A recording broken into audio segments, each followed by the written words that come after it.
네, 안녕하세요. 네, 이제 3기가 이제 시작이 됐죠. 오늘 문제 좀 풀만 하셨나요? 지난번보다는 조금 쉽게 낸 것 같은데 풀 수 있는 부분들이 상당수 있어서 점을 조금 푸셨으면 하는 좀 아쉬움은 좀 있습니다. 그래서 일단은 자기 소개는 생략을 하고요. 네, 문제 1번부터 바로 들어가기 전에 이제 3기 지금 나오시는 분들은 이제 대부분 이제 유예이실 거예요. 예, 그렇죠. 그래서 지금 1차 시험까지 한 5주 정도, 5주, 6주 이 정도 이제 남아 있는데 요 시기에 특히 2년차 분들인 경우에 있어서는 요 시기에 충분한 정리를 다 해 놓으셔야 돼요. 특히 이론에 있어서. 예, 그래서 이제 1차가 끝나고 나면 이제 새로 이제 합류를 하기 때문에 올해 1차 시험이 거의 한 7,000명 정도 응시를 했죠. 더 뽑았으면 좋겠죠. 예. 근데 업계에서는 더 줄였으면 좋겠고, 예, 합격하면은 뭐 그렇긴 한데 최대한 이제 빨리 합격을 하시는 게 어쨌든 가장 좋은 길이기 때문에 올해 좀 반드시 합격을 하시기를 바라겠고.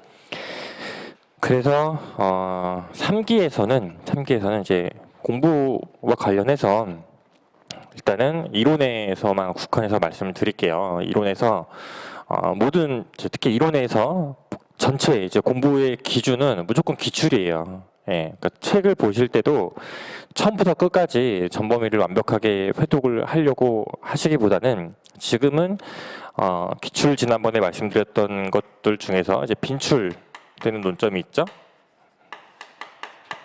이게 무조건 우선순위예요. 전범위를 전반적으로 다시 체계를 다시 잡아서 하겠다.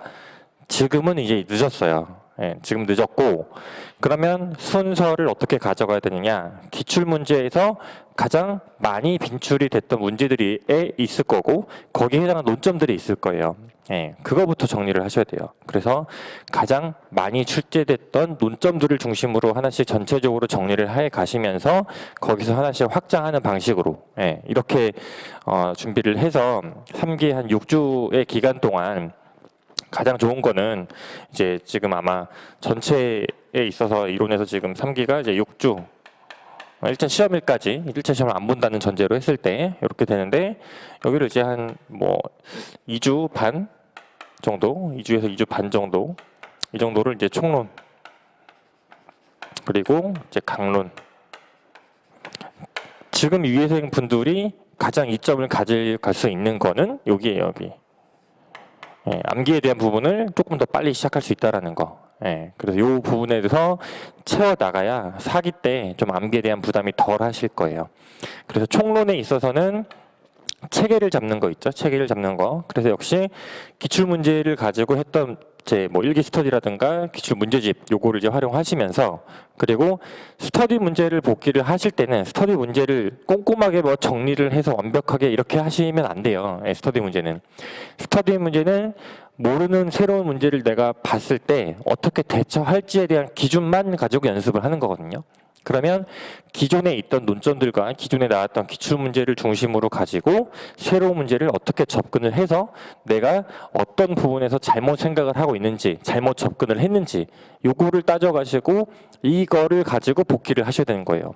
그리고 기본적으로 이제 스터디에서 예시 답안에 드리는 자료들이 최소한의 의의들은 있단 말이에요. 그래서 2년차 유예이신 분들 같은 경우는 의의 암기 정도는 지금부터 좀 시작을 하시는 게 좀 좋을 거예요. 그래서 의의에 대한 암기만을 일단 먼저 우선적으로 적용을 하시고 그 외의 부분에 있어서는 지금 스터디에서 연습하시는 거는 범위와 상관이 없이 진행이 되기 때문에 내가 어떻게 대처를 할 수 있는지 기존의 체계와 기출 문제를 활용을 해서 내가 어떻게 적용을 하고 어떻게 풀어나가는지 그거에 대한 복기를 좀 중심으로 하셔야 될 거예요.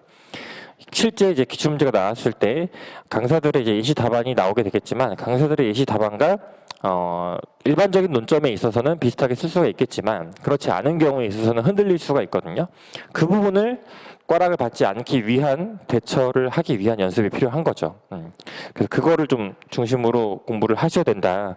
이거를 좀 말씀을 드리고 싶고, 그래서 범위로 봤을 때는 이제 총론과 강론 이렇게 나눠서 쭉 전체를 보시되 2주, 뭐 3주, 뭐 이 정도의 전체 기간을 놓고 2주 동안 총론만 쭉 보고 이렇게 하는 것보다는 말씀드렸듯이 우선순위에 해당하는 논점만 찾아서 그래서 하나씩 구멍을 메꿔 가시는 방법으로 전체 범위를 잡고 나서 마지막 뭐 1주나 뭐 2주 정도 요때는 이제 다루지 않았던 논점들에 대해서 추가적으로 목차와 체계들이 있죠. 개념. 요런 정도로만 가볍게 정리를 하시는 정도로 마무리를 하시면 좋을 것 같아요. 그래서 오늘 문제 같은 경우는 점수가 조금 지난번 2기 마지막 주차보다는 다 전반적으로 상향은 했어요. 조금 더 점수를 제가 주긴 했는데 일단은 기본 모토가 쓸 수 있는 건 제대로 쓰자는 거잖아요. 그렇죠? 아는 문제는 확실하게 빠르게 처리하는 게 가장 중요해요. 근데 그 부분에 대해서 좀 미흡한 부분들이거나 아니면 100점을 기준으로 했을 때 오늘 문제 같은 경우 어떻게 보면 문제 3번을 제외하고는 사실은 다 쓸 수 있는 문제예요. 어떻게 쓰느냐의 문제는 뭐 나중 얘기라고 하더라도 그래서 80점 정도는 최소한 어느 정도 배점을 채워서 썼어야 되는 거고 그 다음에 20점에 있어서 내용적인 부분을 좀 미흡함이 있다고 하지만 최소한 5점에서 뭐 7점 정도의 분량은 채우는 방향으로 해서 대략적으로 한 90점 정도를 썼으면 좋았다. 그거를 출제 의도로 전체 밸런스를 잡고 가도록 하겠습니다. 자, 그래서 문제 1번부터 한번 볼게요. 자, 전제에서 나와 있는 내용들은 사실 좀 일반적인 내용이죠. 부동산. 그중에서 지금 제가 괄호로 토지라고 이제 전제를 줬고요. 그렇죠? 일반재와 대비되는 여러 가지 가치 형성상의 이제 특징을 지닌다. 가치 형성에 있어서 좀 일반재와 대비된다고 했으니까 독특한 또는 고유한 가치 형성 과정을 가진다라는 게 전제에 깔려 있고 그 중에서 특히 자연적 특성으로 인해서 독특한 가치 형성 원리가 형성이 되고 그 다음에 일반 경제 원칙과는 다른 경제 원칙이라고 제가 제시를 해줬죠. 그죠? 가격제 원칙을 왜 써요? 문제에서 경제 원칙이라고 썼는데 용어 바꾸지 말라고 그랬잖아요. 주어진 용어를. 그죠? 주어진 대로 해석을 하고 그대로 따라가시면 되는 거예요. 그렇죠? 경제 원칙이 감정평가 활동의 지침이자 행위 기준이 된다라고 했으니까 내가 알고 있는 가격제 원칙과 의의가 크게 다르지 않구나. 그러면 용어는 경제 원칙으로 쓰시고 내용은 가격제 원칙을 쓰시면 되는 거죠. 그렇죠? 그게 일단 첫 번째. 자, 그다음에 문제 1번이 배점이 10점이죠. 토지와 관련해서 자연적 특성 설명하시오. 그죠? 간단한 문제죠. 물음 1번에서 서술어가 설명하시오고 목적어는 자연적 특성. 요걸 물어봤으니까 요거에 대해서 서술을 하시면 되겠죠. 일단 첫 번째로 이거는 쓰셔도 되고 안 쓰셔도 되는데 첫 번째로 자연적 특성에 의의 있죠. 이거 자체는 먼저 잡아주면 좀 좋은 거고 안 써도 점수에는 뭐 크게 영향은 없긴 해요. 그리고 나서 배점이 10점이니까 여기서 예시 목차는 4가지를 병렬 구조로 다 썼어요. 다 썼는데 고부연계죠.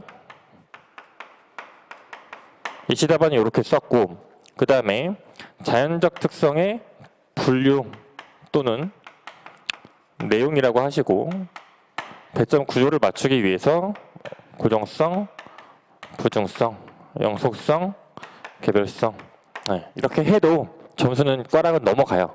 넘어가는데 이렇게 쓴 거랑 이렇게 쓴 거랑 점수 차이는 0.5점에서 1점은 나겠죠. 왜? 더 많이 썼으니까. 그렇잖아요. 더 많이 쓸 수 있는 거를 다른 데서도 다 쓸 수가 있다면 상관이 없는데 이 전체 물음에서 분명히 약한 파트가 있을 거란 말이에요. 물음 3번이라든가 물음 4번이라든가 이런 데서 점수가 0.5점이 감점이 될 부분을 이런 식으로 채우는 거죠. 그렇죠? 이런 연습이 필요한 거예요. 밸런스. 아는 거를 많이가 아니라 빠르게 처리하고 나오란 얘기예요. 빠르게 처리하고. 그렇죠? 그 다음에 채점을 하다 보니까 느낀 점이 이 문제가 예전에 이제 1번 문제와 관련을 해서 생각하시는 분들이 있는데 그 문제는 토지의 특성이 부동산 시장과 부동산 가격에 작용하는 관계를 물어본 거예요. 그렇죠? 근데 그거를 물음 2에다가 쓰신 분들이 생각보다 많아요. 다시 볼게요. 얘는 뭐 어렵지 않죠. 그러면 자, 물음 2번. 심지어 이 물음 2번은 기출문제예요. 가치가 아니라 부동산 가격의 경제적 특성을 물어봤었어요. 그쵸? 그 차이가 있지만, 자, 첫 번째, 가치 또는 가격의 경제적 특성을 물어봤지 부동산의 경제적 특성을 물어본 게 아니죠. 그래서 히림투이를 쓰신 분들은 이건 엄밀히 말하면 사실 꽈락을 줄 수도 있는 부분인데 꽈락은 주진 않았어요. 준 것도 있었던 것 같은데. 두 번째, 부동산 가치, 가격의 특성을 묻는 문제가 아니에요. 그죠? 내가 암기한 거 그냥 갖다 바르신 답안이 너무 많아요. 그죠? 가치에 대한 경제적 특성만을 지금 따로 물어본 거란 말이에요. 그쵸? 이거를 처음 보신 분들이 없어야 될 텐데 이게 기출문제 나왔던 거거든요. 그러니까 이 경제적 특성에 대해서 물었으니까 자연적 특성을 봤을 때 물음 1번은 토지의 자연적 특성이고 얘는 부동산의 특성이 아니라 가치에 대한 특성 중에서 경제적 특성만을 잡아서 지금 물어보고 있다는 말이죠. 그렇죠? 그런데 여기서 답안 쓴 것 중에 생각보다 많은 답안이 고정성에 따른 위치 가격화라든가, 그죠? 그거는 1번 문제에서 관계를 물어봤기 때문에 그렇게 쓴 거예요, 표현을. 그렇죠? 얘는 경제적 특성 자체를 물어봤잖아요. 가치가 어떤 특성을 갖고 있느냐. 그래서 가치 또는 가격의 특성의 일반적인 내용을 일반론으로 그냥 암기한 내용을 쓰신 것도 일단 점수는 드리긴 했는데 정확히 말하면 그 자체를 물어본 건 아니란 말이에요. 그 중에서 경제적 특성만을 지금 찝어서 물어봤잖아요. 그렇죠? 그럼 가치에 대한 경제적 특성은 정답이 있는 부분이 아니에요. 그러면 가치의 경제적 특성 중에서 가장 핵심인 거는 얘는 첫 번째가 지역성이 사실 나왔어야 돼요. 지역성은 가치에 대한 가장 중요한 특징 중에 하나죠. 그죠? 그 다음에 예시 답안에서 쓴 거는 제가 자주 활용하는 다양성과 변동성이죠. 여기서 어떤 고민이 됐었냐면은 앞에서 자연적 특성으로 물어봐서 요 성질 자체를 목차로 잡았잖아요. 근데 얘도 가격의 경제적 특성을 물어봤으면 성질 자체를 목차로 잡는 게 좋잖아요. 그렇죠? 근데 뭐 위치 가격화라든가 그래서 여기서 이제 사실 가능한 부분들은 고가성 같은 경우는 되겠죠. 그렇죠? 네, 그러니까 성질 자체를 목차로 잡아서 보여줄 필요가 있다라는 거죠. 그게 제일 좋은 목차일 거 아니에요. 경제적 특성을 물어봤으니까. 그죠? 그래서 다양성과 변동성이라는 거를 제가 활용을 했었고 해당 기출문제에서도 이런 식으로 제가 표현을 했었어요. 그렇죠? 그래서 이 다양성과 변동성을 활용할 수 있는 수단이 굉장히 많기 때문에 얘네들을 좀 반드시 기억을 해주시고 새로운 목차를 적용하실 때 이 다양성과 변동성을 좀 활용해 주시면 좋을 것 같다. 이거를 좀 말씀드리고 싶었고, 자, 그 다음에 물음 3번이죠. 자, 물음 3번 잘 보시면 설명하라고 되어 있고요.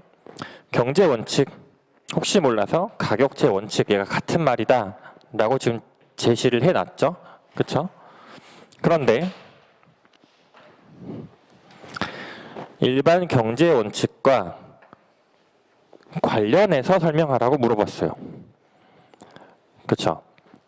근데 여러분들이 알고 있는 가격제 원칙을 나누는 분류의 기준은 하나밖에 몰라서 그랬어요. 경호수평가사님 책에는 최유 이용 기준으로 분류를 하지 않고 있어요. 그건 기본 강의 때도 제가 말씀드렸는데 분류 기준이 두 가지다. 예. 최유 이용 원칙을 기준으로 하는 경우가 여러분들이 알고 계시는 기초 토대가 되는 거 내부, 외부. 이게 기준이 뭐예요? 최이용 원칙을 기준으로 분류를 한 거고 얘는 그걸 물어본 게 아니라 일반 경제 원칙과 관련해서 분류를 하라 해서 접근을 해야겠죠. 일반 경제 원칙과 관련을 하려면 일반 경호수평가사님 책에 보시면 일반 경제 원칙과 동일한 게 있고 유사한 게 있고 고유한 게 있어요. 예, 그 틀이 나왔어야 돼요. 그러니까 동일 또는 유사한 거로 이제 뭐 같이 보신 분들도 있는데 얘는 어느 정도 답을 조금 요구를 했던 부분이에요. 그래서 동일한 거, 유사한 거, 고유한 거. 물론 이거는 실제 기출문제가 이렇게 나왔을 때 실제 채점하시는 분이 어느 정도의 재량성을 갖고 채점을 하실지 모르겠지만, 동일한 거에 있어서 뭐 사실 가격 원칙은 여기저기 다 끼면 낄 수 있는데, 예측 변동을 이런 데다 넣고 유사한 부분에 있어서 언급들이 좀 미흡한 부분들이 되게 많았어요. 그렇죠? 그래서 기출문제에서 24회 때 나왔던 게 최이용 원칙과 관련해서 가격제 원칙과의 관련성을 물어봤었거든요. 그때는 당연히 기초 토대가 되는 거 내부, 외부로 접근을 해서 관련한 내용들을 그냥 분류를 해서 넣어주면 되는 거였었잖아요. 이도 마찬가지예요. 그러니까 동일한 거, 그 다음에 유사한 거, 고유한 게 전체 가격 원칙 중에서 어떻게 속하는지가 밝혀져야겠죠. 그렇죠? 그게 일단 그래서 그거에 대한 답이 어느 정도는 좀 요구를 했던 건데, 이거를 너무 이제 마음대로 지어서 하신 답안이 너무 많았어요, 생각보다. 그 다음에 최이용 원칙으로 이건 분류를 하면 사실 꽈락으로 볼 수도 있어요. 일반 경제 원칙과 관련해서 설명하라고 했지, 그죠? 그래서 여기 나온 이제 경제 원칙이라고 주어져 있지만 얘는 부동산의 경제 원칙 얘기하는 거고, 얘는 일반 경제 원칙이니까, 그렇죠? 경호수 평가사님 같은 경우는 이 부동산 경제 원칙이라는 개념을 결국에 부동산이 경제재화라는 개념이 같이 포함이 되어 있단 말이죠. 그렇죠? 그러니까 경제재로서 부동산의 가격 형성 과정을 설명을 할 때는 수요와 공급에 의해서 설명을 할 수가 있을 거고, 그 다음에 부동산만의 고유한 특성, 그 중에서 자연적 특성으로 인해서 독특한 가치 형성 원리가 나오니까 이때는 가격 수준이나 구체적 가격 또는 가치 발생 요인과 가치 형성 요인, 이런 식으로 접근이 돼야겠죠. 그렇죠? 그리고 3번에서 분류 체계, 이것도 같이 기억을 해 두시고, 그 다음에 문제 4번 논하시오고 관계를 물었죠. 관계. 가치의 삼면성과 경제 원칙과의 관계를 물었죠. 그죠? 그러면 여기서도 사실 정답은 없어요. 없는 게 맞는데, 가격 원칙, 경제 원칙이 10개가 넘어가는 숫자들이 있는데 하나, 두 개의 원칙으로만 얘를 설명하고 있으면 안 되겠죠, 얘는. 그렇죠? 분류를 이렇게 다 물음 3번에서 해놨는데, 그러면 시장성, 비용성, 수익성과 관련해서 가격 원칙들을 자기가 다시 한번 배분해 줄 필요가 있어요. 그렇게 해서 목차로 나오신 표현들이 생각보다 많이 있었는데, 다만 아쉬웠던 거는 수요 공급의 원칙 이런 것들을 시장성이나 비용성이나 동일하게 썼다라든가 그걸 바라는 건 아니었거든요. 그러니까 다른 원칙들을 다르게 엮어서 만들어줄 필요가 있다라는 거죠. 그렇죠? 그게 핵심이었어요. 그래서 사실 이 문제에서는 이 분류 기준까지 알고 있었으면 요 물음 1, 2, 3번은 쉽게 빠르게 처리를 할 수 있는 부분이었고, 몰랐다고 하더라도 최소한 20점. 특히 요거는 기출문제라서 저는 잘 쓸 줄 알았는데 그러지 않았던 답안이 많이 있어서 좀 아쉬웠었고, 얘 같은 경우는 이제 만들어서 쓰는 부분인데 요거는 대부분이 다 잘 만들어서 쓰신 편이더라고요. 자, 그래서 예시답안 가서 보시면 먼저 1쪽에 서론. 자, 자연적 특성으로 인해서 일반재화의 가격과는 다른 양상을 지닌다고 했고, 그 결과 일반 경제 원칙과는 다른 고유의 경제 원칙도 나오게 된다. 그래서 요것들을 구체적으로 한번 살펴본다 라고 한 거고, 물음 1번의 자연적 특성의 개념, 그 다음에 고정성, 부정성, 영속성, 개별성. 그래서 목차를 제가 평소보다 조금 더 많이 뽑았죠. 그러니까 내용이 줄수가 줄어 있죠. 그렇죠? 줄여서 양만 맞추면 돼요. 그 다음에 넘어가서 3쪽 가서 보시면 지역성, 다양성, 변동성, 이렇게 잡았고요. 그 다음에 경제 원칙, 경제 원칙의 개념에서 의의를 쓰고, 그 다음에 분류 기준을 쓴 거죠. 분류 기준을 썼으니까 그 다음 목차가 같거나 유사하거나 고유하거나 이렇게 나올 수 있겠죠. 그래서 일반 경제 원칙과 같은 원칙, 이거는 어느 정도 이제 해답이 좀 정해져 있다고 보시면 돼요. 대체 원칙과 수익 체증 체감 기여, 이 세 가지 기억하시고, 유사한 거는 암기하지 마시고 고유의 원칙 두 가지만 암기하시면 돼요. 그러니까 같은 원칙 세 가지, 고유의 원칙 세 가지, 나머지는 다 유사한 원칙으로 때려 넣으면 된다. 고유의 원칙으로서는 최유용 원칙과 적합, 그 다음에 외분성, 이렇게 되어 있죠.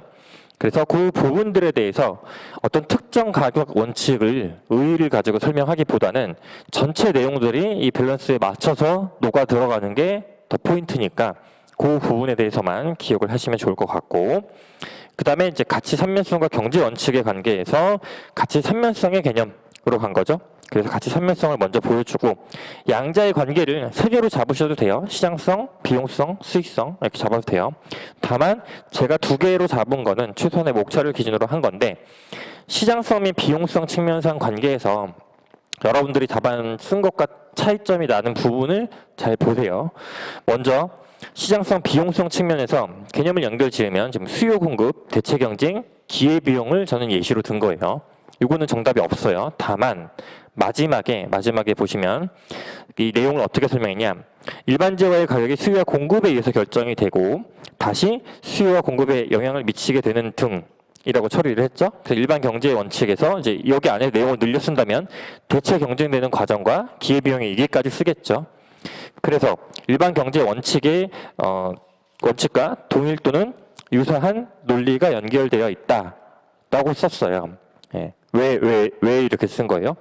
물음 3번에서 같거나 유사한 원칙들을 분류를 했잖아요. 그 분류 기준과도 연결 지어서 보여주기 위해서 이렇게 처리를 한 거고, 그 다음에 수익성 측면은 균형, 그 다음에 수익 체증 체감, 기여, 적합 이렇게 되어 있고, 그 관계를 뭘로 잡았냐, 수익성이 시장 참가자의 선호 및 행태와 밀접한 관련을 맺고 있기 때문에 균형이나 기여, 적합, 수익 체증 체감 이렇게 연결된다라고 보여준 거죠. 그래서 관계 문제에서 지금 이제 3기니까 어떠한 관계가 있다는 건 당연히 기본적으로 하셔야 되는 거고, 그 연결 고리를 어떤 키워드로 잡았는지 요거를 좀 눈여겨서 보시고 이런 식으로 활용할 수 있다라는 걸 반드시 기억해 두세요. 자, 그 다음에 문제 2번.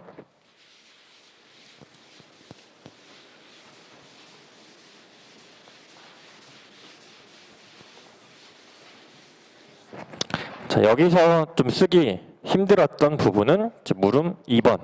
물음 2번 정도가 되겠죠? 그죠? 나머지 부분들은 기타 방식에서 이제 활용할 수 있는 내용들이다 보니까 전제를 먼저 보시면 자연적 특성으로 인해서 불완전한 시정을 대신해서 목적을 고려하기 때문에 일관된 평가 방식의 적용은 어려운 과제이다 라고 뉘앙스를 줬어요. 이 뉘앙스가 뭐예요? 그러면 전통적인 방식뿐만이 아니라 다른 방식도 병행할 필요가 있다, 또는 일관된 평가 방식의 적용은 한계가 있다, 그 한계 극복을 위해서는 뭐가 필요할까를 물어본 거죠. 그래서 경제 사회의 고도화, 글로벌화는 평가 방식의 현대화, 다양화를 요구하고 있다라고 제가 힌트를 넣어 놓은 거예요. 다양한 방식을 병행해서 같이 적용해서 얘네들을 더 객관적이고 신뢰성 있게 평가를 해야겠다라고 한 거죠. 자, 물음 1번. 너무나 쉬운데 여기는 목차를 혹시나 다르게 잡을까봐 10점에 맞춰서 그냥 물음을 각각 그냥 다 제가 제시를 했어요. 그래서 얘네들은 사실 목차 고민은 특별히 할 게 없어요. 그렇죠? 개념, 종류, 비교 방식에서의 응용. 10점이니까. 그렇죠? 여기서 어떤 부분에 있어서 목차를 2개씩 쪼개셔서 더 보여주려고 하시는 분들이 있는데 그렇게 안 하셔도 점수 차이는 크게 안 나요. 그거는. 그렇죠? 어느 하나를 늘려 썼다라고 하는 거는 다른 부분에서 그만큼 배점을 못 가져갈 확률이 더 있으니까. 그렇죠?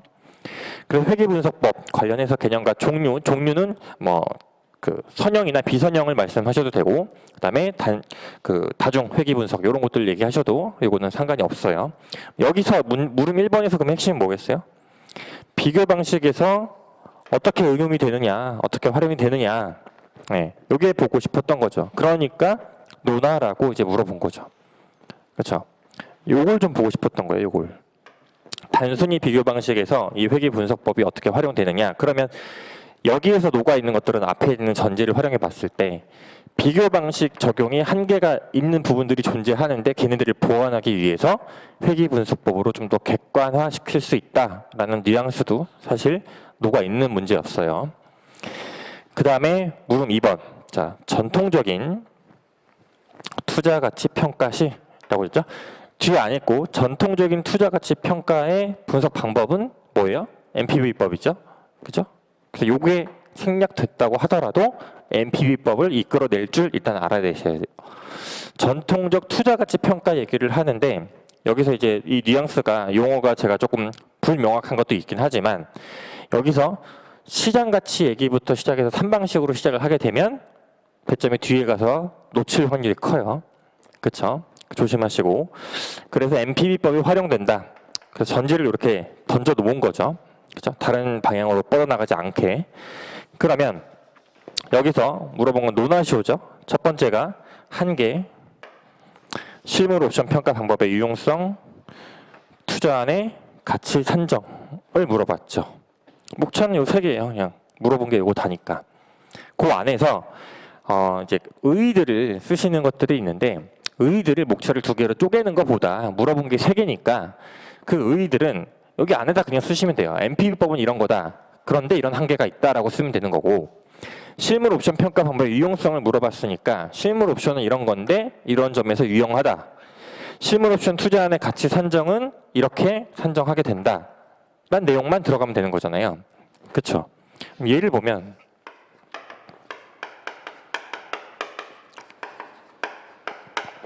첫 번째 물어본 대로 했을 때 전제가 이와 관련하여라고 되어 있죠. NPV법이 활용이 되는데 이와 관련해서 시작하자마자 NPV법의 한계를 물어봤어요. 그런데 그리고 나서 실물 옵션 평가 방법의 유용성과 가치 산정을 물어봤단 말이에요. 그러면 NPV법의 한계를 여러분들이 생각을 하실 때 일반적인 내용 수업에서 이제 공부를 하실 때는 NPV법 그다음에 IRR법 얘기를 하면서 또는 PI법 이런 것들과 관련 지어서 NPV법이 우수하다고 얘기를 다 하고 있죠.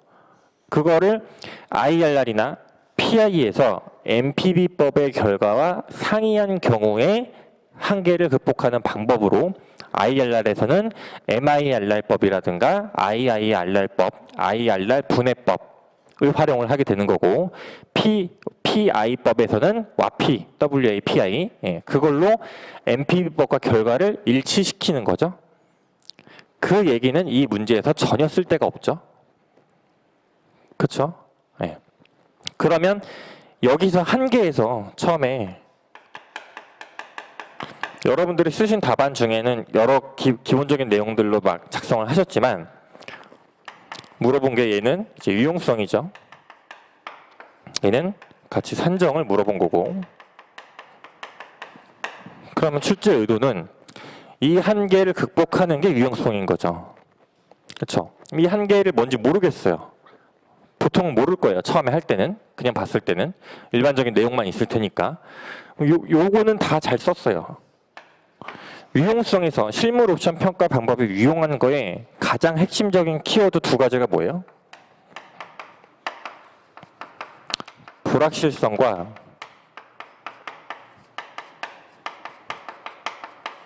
유연성을 반영할 수 있다는 게 핵심이죠. 그렇죠? 그럼 한계를 뭘 쓰면 돼요? 이거 반영 못하고 있다라고 쓰면 되는 거죠. 그렇죠? 네, 연결되는 거예요. 그럼 가치 산정은 어떻게 하는 거예요? 얘네들을 여기다 반영해서 산정하게 되겠죠. 그렇죠? 이걸 어떻게 해요? 그래서 우리가 보통 일반적으로 얘기할 때 정적 DCF에다가 옵션 프리미엄을 합치면 얘가 동적 DCF가 되죠. 이게 실물 옵션 관련한 내용이죠. 이거를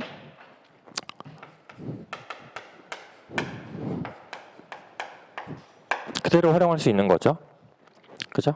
DCF가 아니라 순현가 NPV라는 거를 구할 때 정적인 거 외에 이 옵션이라는 거의 핵심은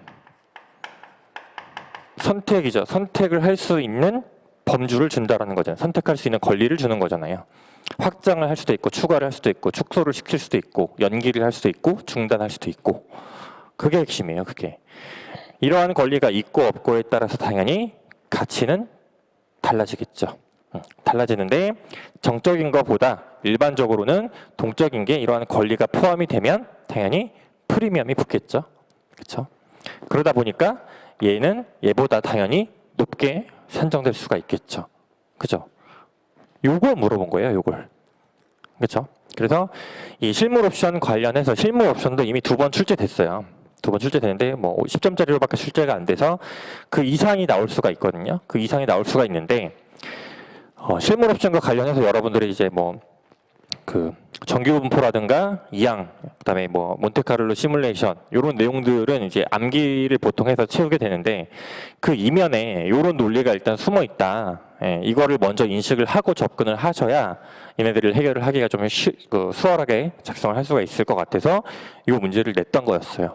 그래서 요거의 과정이 좀 불명확한 답안들이 많이 있었지만 어쨌든 지금은 요거를 반드시 기억을 해서 활용을 하세요. 그러니까 여기 제가 NPV법만 얘기를 했지만 이것뿐만이 아니라 전통적인 투자가치 평가 방법에 NPV법 말고 그러면 또 뭐가 있어요? 아까 얘기했던 IRR법, PI법 이런 것들이 있는 거죠.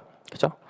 여기에 만약에 실물 옵션 평가 방법이 아니라 전통적인 NPV와 IRR, PI의 한계를 극복하는 방법을 만약에 물었다고 해볼게요.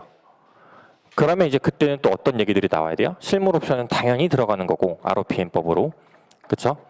거기서 뭐 조건부 가치 평가 이런 얘기를 하기보다는 실물 옵션 외에 전통적인 거를 극복하기 위한 걸로 가장 많이 쓰이는 게 민감도 분석이죠. 그다음에 여러분들이 기억을 하실지 모르겠는데 그것도 제가 나중에 낼 거예요. 간이 타당성 분석도 있죠. 경우수평가님 책에 있는 내용이에요. 그것도. 그래서 전방위 또는 후방위 접근해서 분석하는 게 있거든요.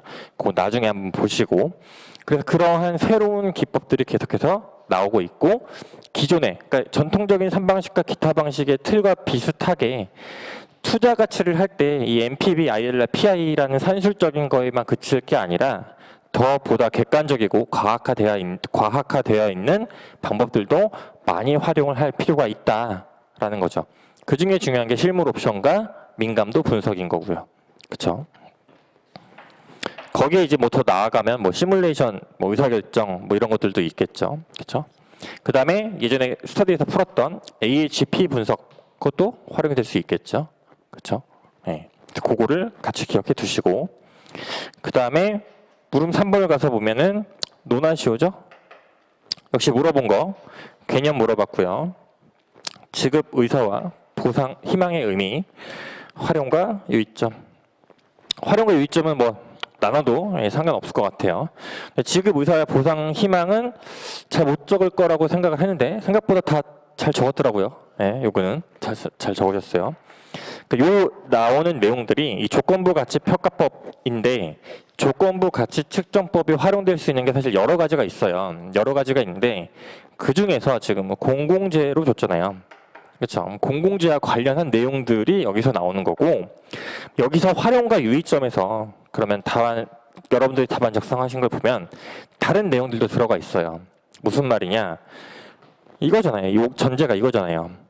공공재에서 얘네들을 어떻게 활용을 하고 어떻게 유의해야 되는지를 조금 더 집중해서 설명을 해주셔야겠죠. 그렇죠? 그래서 이론에서 문제에 나와 있는 주어나 목적어, 서술어 이 관계를 항상 머릿속에 먼저 크게 인식을 하시고 물어본 거에 좀 집중하자. 아는 내용을 갖다 쓰기 전에 뭘 물어봤지를 다시 한번 상기시키고 거기에 관련된 내용만 써야겠다 라고 생각을 하셔야 돼요. 그렇죠? 이시답안을 가서 보시면 자, 그래서 서론에서 무슨 얘기를 썼나 보세요.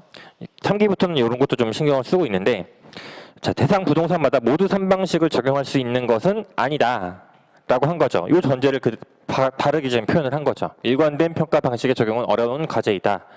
그래서 예를 들어서 지금 부동산 펀드 상품이나 개발 프로젝트, 증권화 상품 같은 것은 DCF법이 주된 방법이 될 수도 있다. 근데 시장성이 없거나 특정 목적으로 의뢰된 경우 3방식의 병행이 곤란하거나 필요 없는 경우도 있다. 이거는 비시장 재화는 이미 기출문제에서 나왔었죠.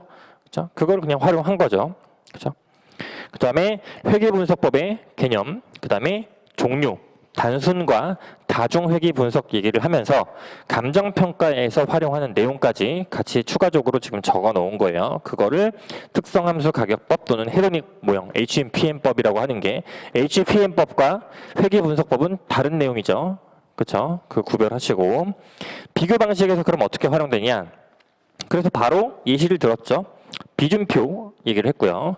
그 다음에 회계 계수를 추정해서 만드는 것이 기본 사고니까 비교 방식의 응용 방법이다 라고 해서 비교 방식의 객관성을 확보할 수 있는 수단이다. 이게 제일 핵심이겠죠. 객관성을 확보하고 지지할 수 있는 수단으로 응용될 수 있다.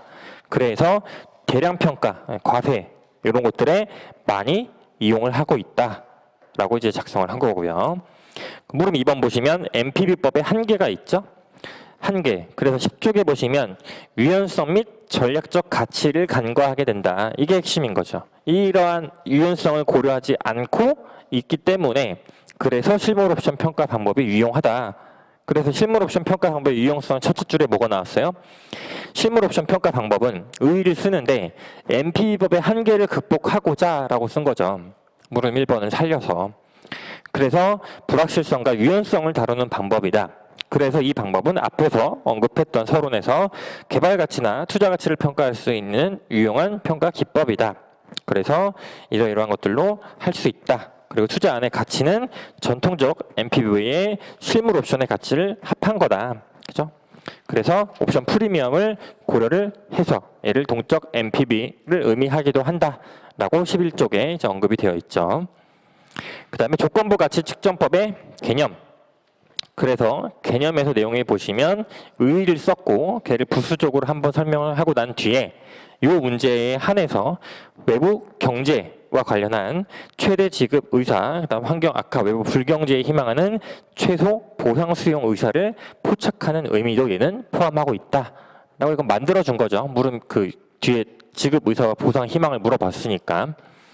이것들은 생각보다 다 작성을 잘 해주셨고, 아라비아 3번 활용과 유의점에 보시면 활용에서 일단 나와야 될 것들이 공공재 관련해서 활용할 수 있다는 얘기가 나와야겠죠. 이 문제에서는. 그럼 그 공공재를 지금 구체적으로 예시를 조금 더 든 거죠. 활용이니까. 공공재 및 정책의 효용, 그 다음에 휴게나 미약가치, 대기의 질과 환경, 건강 위험, 수질, 유독 폐기물, 핵 오염 위험, 문화 및 예술 이런 자원 환경 가치 평가에도 이용하고 있다. 그러나 이와 같은 접근은 엄격한 실증 자료에 뒷받침이 없으면 논리적 타당성이 결여될 수도 있으니까 자료에 있어서 좀 조심하자, 유의하자라고 접근을 한 거고요. 그래서 이렇게 처리가 됐고, 그 다음에 물음 문제 3번. 문제 3번.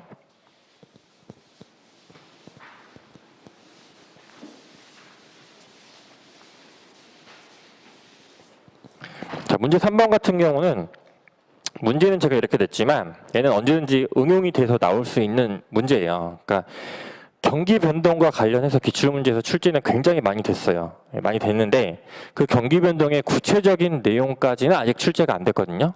네. 그리고 그 구체적인 내용과 관련해서는 지금 시장과 맞물려서 측정 지표로서 활용할 수 있는 내용들이 많이 있기 때문에 그것도 역시 제거 기본서나 경우서 평가상 기본서에 나오는 내용들이에요. 네, 여기 미기출 파트 중에 하나인데 이 문제 같은 경우는 특히 경기 측정의 이제 지표 있죠. 지표는 제가 건축 활동만 예를 들었지만 측정의 지표와 관련해서는 현실에서 사실 많이 다루는 내용이기 때문에 현실과 맞물려서 생각을 할 수가 있어요. 그중에 지금 시장 상황에서 가장 중요한 것들이라고 제가 판단한 세 가지를 그냥 물음 2에서 골라서 제가 물어본 거예요. 이거 말고 다른 얘기들도 있지만, 자, 그러면 자 보시면 경기의 종합적이고 과학적인 측정 방법은 아직 개발되어 있지 않다라고 전제를 줬죠. 그러면 서 말고 서에서 언급을 하셔도 되고 결론에서 이러한 과학적인 측정 방법이 요구된다, 필요하다. 먼저 결론 맺어놓고 시작하면 되겠죠.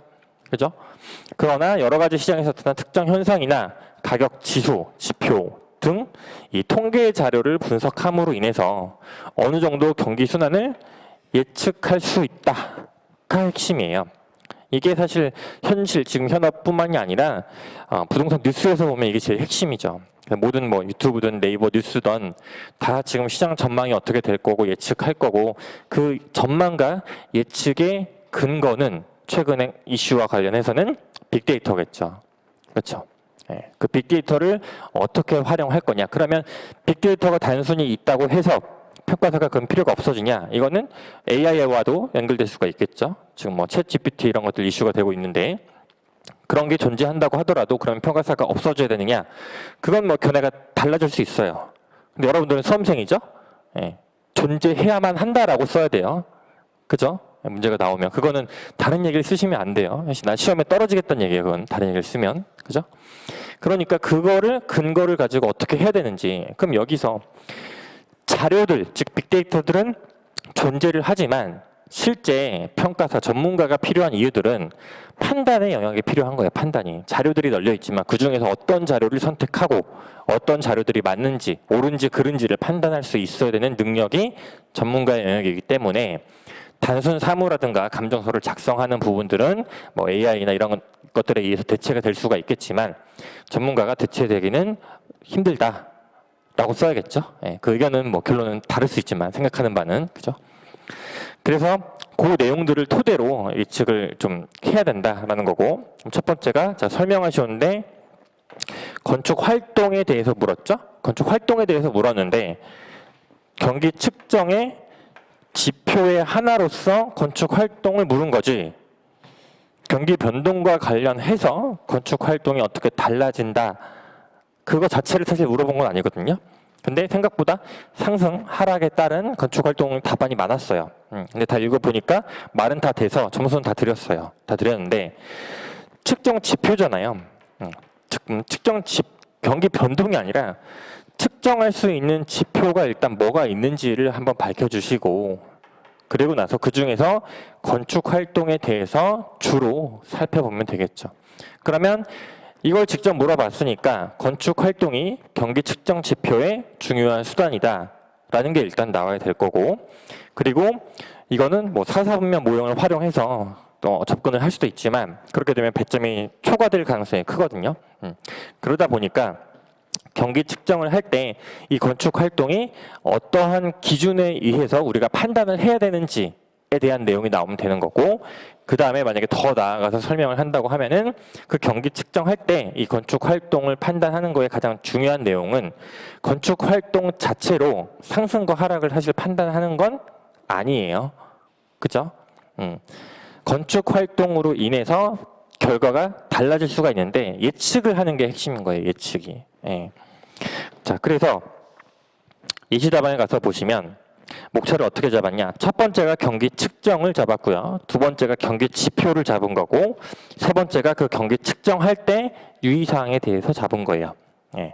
그래서 여러분들이 이 개념에 대한 설명이니까 이 내용을 예시 목차에 있는 거를 제외하고 생각을 해볼 때 이거에 대한 의미, 그 다음에 건축 활동 개념, 첫 번째 의, 두 번째나 뭐 세 개까지 잡을 수도 있지만 두 번째에서 활용할 수 있는 거는 경기 변동에 따른 또는 경기 측정에 따른 건축 활동의 양상, 현상 뭐 이런 거 잡으시면 되겠죠. 여러분들이 쓴 답안들이 그런 내용이에요.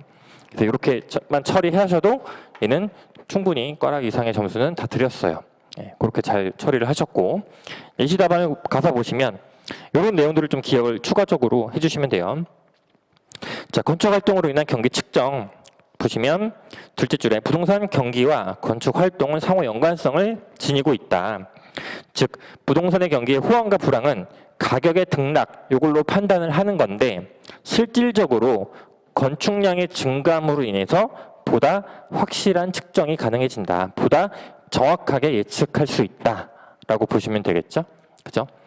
건축 활동과 관련한 경기 지표를 보시면 이것들은 몇 개 정도는 기억해 두세요. 주택 인허가 실적이라든가 임대주택 건설 실적, 임대주택 현황, 재건축 추진 현황, 주택 보급률. 주택 보급률이 생각보다 현업에서 많이 쓰여요. 부동산 전망 얘기할 때.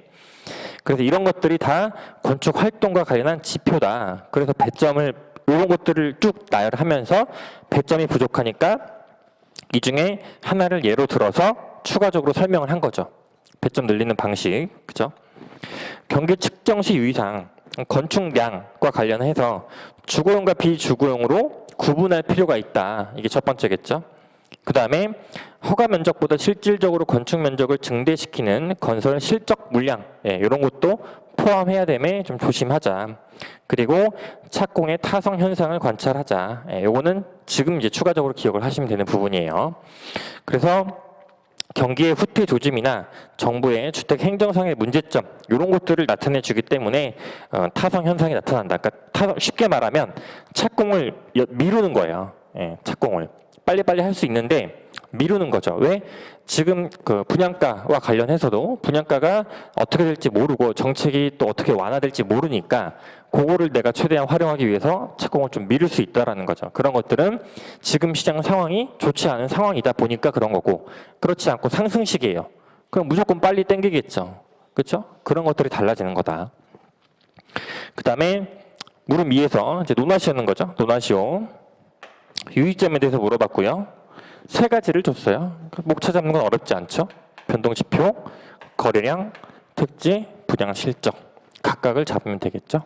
그죠?